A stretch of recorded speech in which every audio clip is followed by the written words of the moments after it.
Okay, good afternoon, ladies and gentlemen. As you already know, this is your U.S. General 5-drawer tool card with side tray and deep compartment. Today is Monday, okay? As you can see, we just made our way over to the storage. And as I always state, as usual, I always keep my signature lingering somewhere in the background, my Dunkin' Donuts coffee, okay? Um, Today I'm not going to spend too much time, with an introductory or anything like that. So what we're going to do is we're going to dive right in and get to it. So walk with me. All right, let's get it. Okay, moving along. As you can see, I have quite a few items out laying at the top of the tool cart. So the discussion today, we just want to talk a little bit about cordless versus pneumatic air tools in a professional settings in a professional shop. Okay, so what I'm gonna do is I'm gonna start over here towards this end, which you can see this case right here. This is an ingersollrand pneumatic air hammer. Okay, this is the 118. Um, the 118 Key Max, I believe, as you can see here. Okay, and with this particular kit right here, as you can see, it comes with 5 bits.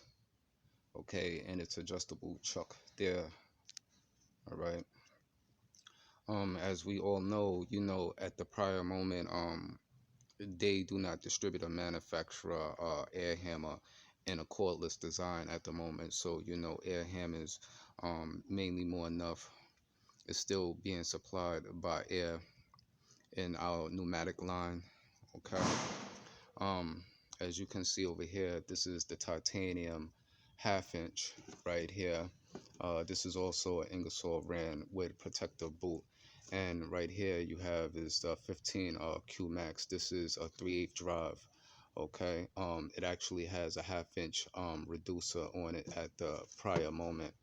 And then back here, as you can see, this is the 215, and this is a 3/8 drive right here. Okay. Before I move along, as you can see in the back into the die grinder and so on and so forth, um, due to the fact of me demonstrating that Ingersoll Rand back there, which is a 3/8 drive, we'll move over here to the Milwaukee cordless stubby impact, which is also a 3/8 drive. Okay. Then as you can see right here is a 1/4 inch hex impact driver. And then right here you have the Milwaukee 1/4 inch stubby with an anvil and friction ring. Okay, these are the first generation ratchets right here. The first one that you can see is a 1/4 inch, and then this is 3/8 drive, and this is the generation 2 of the 1/2 inch drive right there.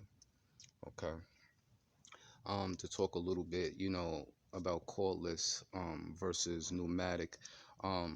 Specifically, not to say, as you can see here in Milwaukee's design of the cordless die grinder, this is an excellent tool.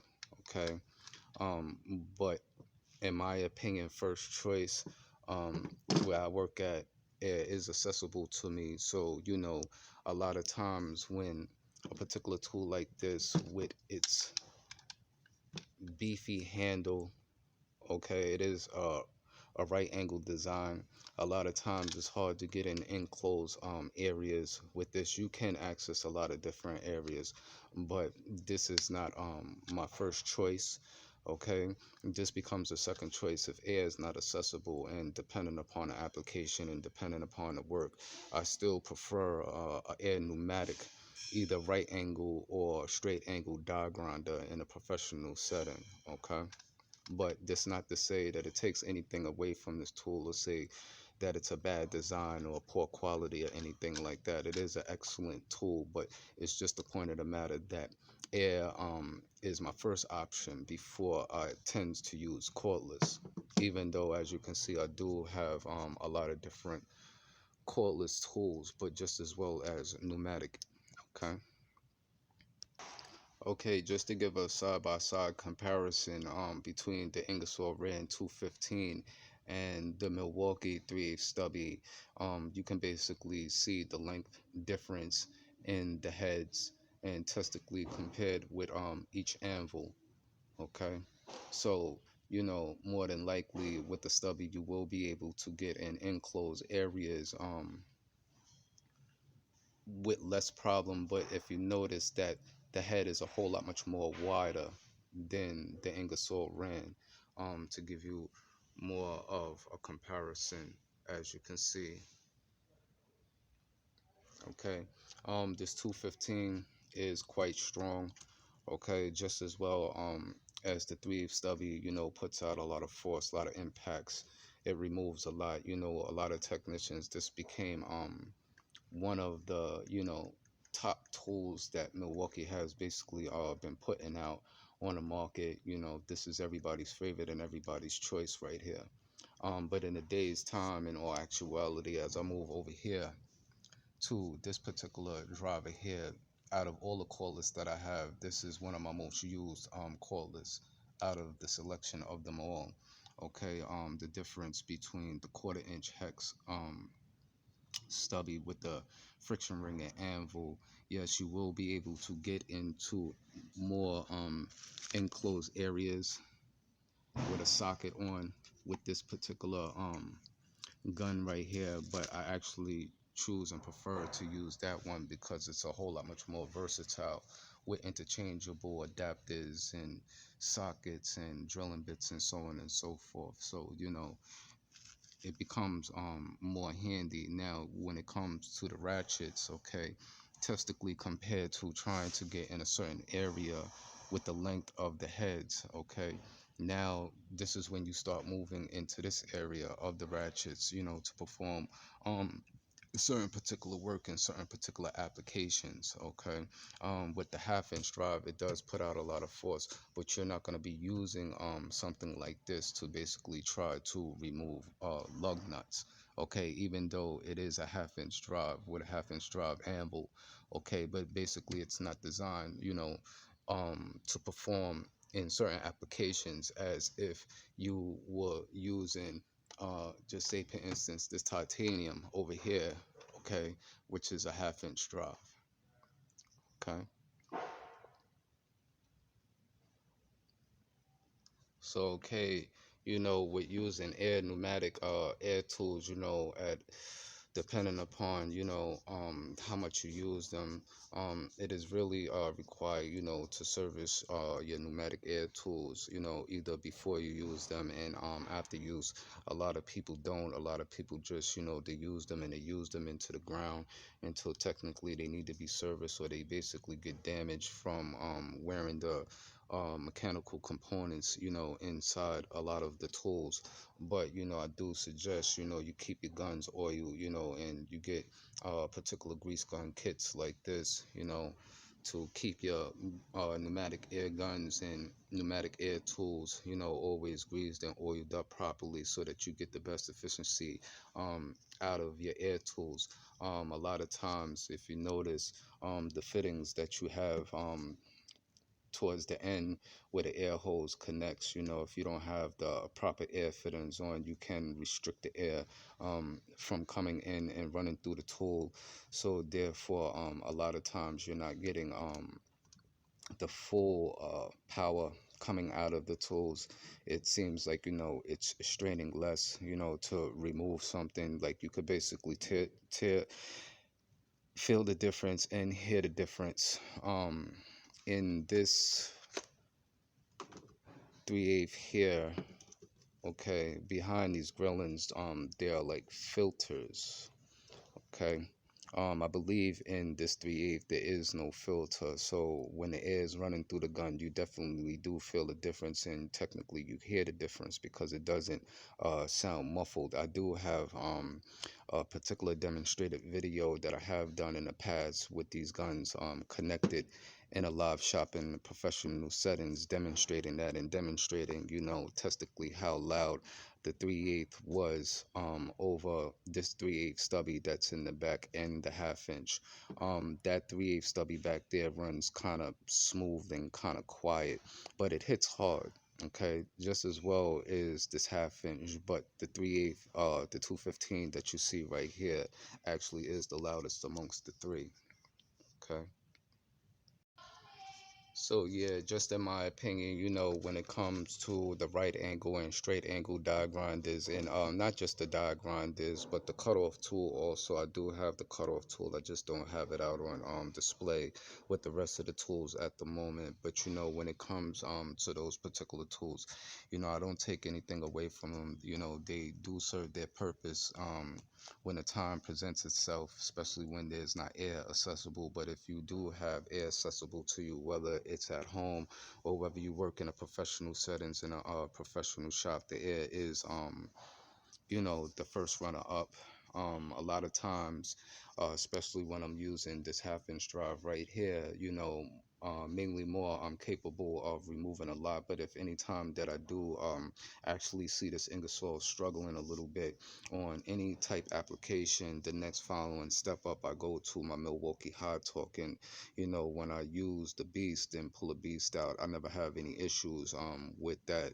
I just basically get it out, and it removes basically anything that I technically put on it. I haven't run into any issues where I haven't been able to remove something with the hard torque. I know that there's plenty of videos out there where other people have did demonstrations, or they was doing particular works and put out reviews where technically they couldn't move something, or they got stuck in a situation where they was trying to remove, and the hard talk was struggling on them a little bit. I've learned a lot of things about the hard talk in professional settings, using it quite often, and I realized, if you happen to run into something that it feels as if it's struggling, what you have to do is, instead of trying to back the gun off and remove something in reverse, sometimes you got to impact and drive first in order to break the seal. You would have to drive, then put it in reverse, and then it starts breaking the seal and breaking the fastener away, especially when it's over tightened. There was a lot of times where I run into those issues and situations in the shop, but during the time, I never had anybody to stand around to, record while I was doing the work, because I'm only one person working around a certain amount of people. And it's just like, when I'm on clock, we can't be in a shop with a tripod stand and things like that. I record the videos, but we not doing it like that. I try to mainly more give the viewers what I can when I was capable of doing so. All right. So that's just basically, about that. When it comes to cordless and pneumatic, like I said, cordless are very useful. They are very handy, especially, if you do not have air accessible to you, depending upon what type of applications and what type of work you technically do. I do have enough cordless and enough batteries to actually tear down a vehicle, outside of a shop in the street, just as well as I have pneumatic air tools that can do the same within the shop with air supplied. Okay. Another thing, anybody looking at this ingersollrand air hammer right here, and this comes in a kit, and like I said, it comes testically with 5 bits, as you can see. I haven't got an opportunity to use this air hammer just yet. I do want to put it through the motions. At the prior moment, I'm still taking a look at some bits between 3 different brands, which is Snap-on, Ajax, and Old Forge. Snap-on is really, the best way to go with the bits, but that's not to say that the Ajax and the Old Forge do not hold up just as well. And when I talk about the Old Forge, I'm talking about the new old stock, not the rebranded by what is called Mayhew, the company Mayhew that took over Old Forge. Anytime I pick up any old forge equipment, it's always the original OEM, original manufactured old forge. Okay, not the rebranded by Mayhew, if that's what it's basically called. Okay. Yeah, so when you're looking and researching on pneumatic air tools, do your research and understand, what you're basically purchasing. Like I said, with this 15Q Max, which is a 3/8 stubby, as you can see on the handle, here, if it will focus in, you will see that it says that it's a quiet tool. Okay, so this is something that I did demonstrate, in a particular video.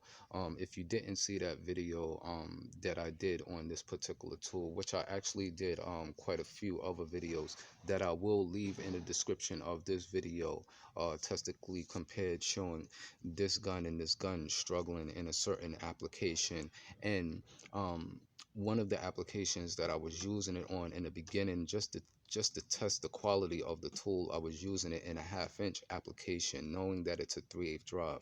So that's technically why I have a 1/2 inch drive reducer on it, because I was removing lug nuts, I think from a F-150, or it was a big body truck, and this gun was removing the lugs with absolutely no issues, no problems, tore down a whole truck without no problem. The following next day that I went to use this tool, I went to use it on a Caravan, and I believe 2 of the wheels, lug nuts, was seized. Okay, and that's when I had to decide, to pull out the high torque, the Milwaukee. The Milwaukee, removed everything without no problem, which you will see in the videos.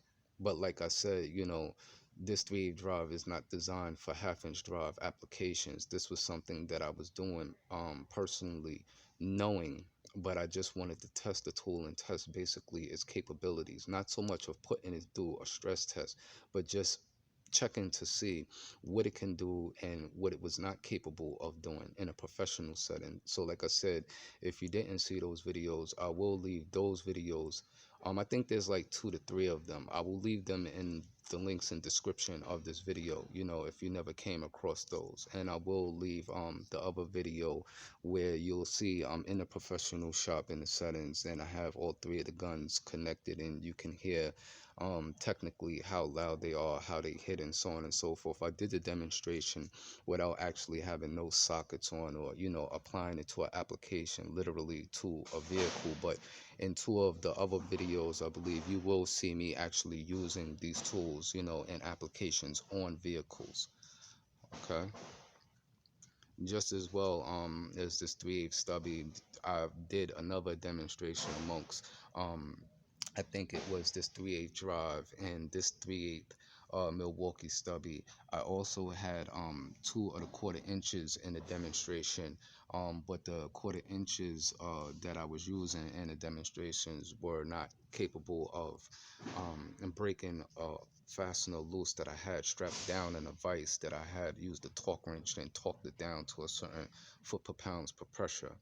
Okay, the issue is the reducer that I was trying to use with the 1/4 inch stubby. I didn't like in that particular video, how it was sticking to the anvil. And this is what I mean about ratio fitment, between either sockets or extensions, to the ratio of the anvils of certain particular tools, especially when you're mixing brands. I did just recently put out a video a few days ago demonstrating that, okay, amongst some sockets and a few extensions, and with a Craftsman set that I wound up picking up on a liquidation sale. But I just try to give a little demonstration of some of these things, because like I said, I do work in a professional settings, and I do use these tools heavily. Okay, it's not like, I'm giving you a tool review or a tool haul, and I don't work in the field, or I don't use these tools. I use these tools very heavily. So when I'm giving you the video, I'm giving you not just my first impressions, but I'm giving you the actual experience of things that I have came across in my experiences and my applications. Okay, and yeah, some of the items that I demonstrated, in the video, if you didn't catch, what models that they were, as you can see, this is the 15Q Max, and this is that 3/8 drive stubby. Okay, and basically this tells you about the tool, which you can see it is ingersollrand. Okay, and then as you can see back here is the air hammer kit, the brown barrel. Okay, and the part number is 118 Max K. Okay, and this is the half-inch drive, the 2235 QTI Max. Okay, the other 3/8 drive that I was demonstrating is a 215. Okay, I no longer have the box that that gun particularly came in because it got damaged throughout the time of me moving things around and storing it. As you can see, I actually had the Ingersolls for quite a while. I was This one I didn't have in the shop. I actually had this one back at home, so it never got thrown around much. So I always kept it fairly in good condition, just in case I ever had to send the tools out, to be serviced or anything like that. But unfortunately, I do take good care of my tools, so it's just a good thing just to have it. Okay, just in case I need some type of information or whatever, coming from off the boxes. But like I said, with this air hammer, which is a round barrel, once again, that part number is 118 Max K, and on a half-inch drive is 2235 QTI Max. Okay, and the 3/8 drive stubby is the 15Q Max. Okay, as you can see here.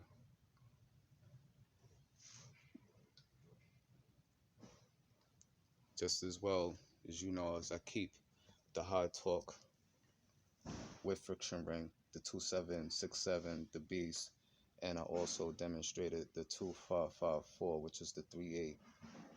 Okay. Then I also have another impact wrench, M18 quarter-inch hex. That's in this case over here, right?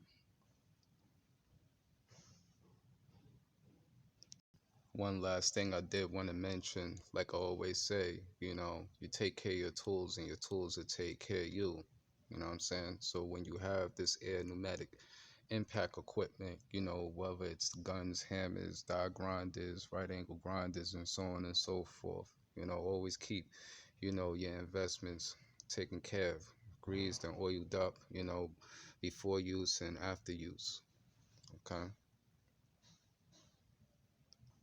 Okay, so more enough, that was just to really touch basis on, the cordless line versus pneumatic air tools. Like I said, these are excellent quality tools and equipment depending upon your applications. Um, these tools can become, your most, how may I say, saviors in situations if you do not have air accessible to you, or, you need corded lines. It's good, for those particular applications. But if you do work in a professional settings where air is accessible, in my opinion, like I said, I these are second line up. These are not my first options. Okay, but when the air is not accessible, yes, I will go to these. And like I said, not taking anything away from these tools, because as you already know, with this diagram that is very powerful. It's more powerful than some of the air pneumatics that are basically out there on the market at the prior moment. This is a tool, that can come in handy when needed, when called upon also. Okay. As you can see, this is the 252-20 right here. Okay. So, that's just, basically what it is between cordless and pneumatic air tools, just, in my opinion. And, like I said, when it comes to some of these particular tools right here, it tends, if you have ratchets, physical hand ratchets, just like so to say it's myself, you spend a whole lot less time, doing a whole bunch of ratcheting. But that's not to say that this is going to eliminate this, because there's plenty applications where this is still required. You don't always want to use drive tools or in reverse, because you don't want to share something off a cross thread. You'll be less than likely to do so with a standard hand ratchet. Not to say that it still does not happen, but it would happen more if using the wrong tools and the wrong applications, if you don't have the proper knowledge and understanding to that. Okay. Okay, so pretty much we're gonna wrap up this video on a day. okay, of this tool review until, you know, the next tool haul, next tool review come through. You know, I hope everybody enjoying the beginning of the week out there. You know, I understand a lot of people, you know, is going through it, you know, through the worldly situations that is occurring at this prior moment. Unfortunately, this past Friday was my last day working at the place of employment I've been working at. So right now, you know, I'm going to be on the market looking for a new place of employment. I'm not changing my occupation, anything like that. The show doesn't stop. You know, I'm always motivated, and I'm going to get to it regardless, you know. But that's just basically what it is. I hope everybody enjoy the rest of their evening out there. Have a good, blessed, and safe one as always. Peace.